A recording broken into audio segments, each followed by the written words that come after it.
ఎవడెళ్ళడు.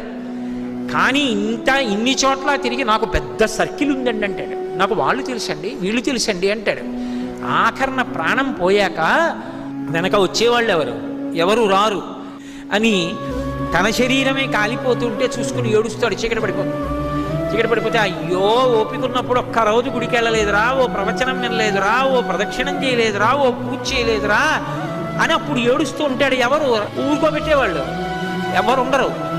అప్పుడు అక్కడ ఎవరూ లేకపోతే చచ్చిపోయిన వాడు ఏడిచి 1000 మాటలు చచ్చిపోతారని నేనున్నాను, ఏడవకురా, ఇంకో శరీరం ఇస్తానని చెప్పడానికి అక్కడ కూర్చున్నాను పార్వతి అన్నాడు. ఆయన్ని పట్టుకుని శ్మశానవాసి అని చెప్పి నింద చేయడం కన్నా కృతజ్ఞత ఇంకొకటి ఉంటుందా?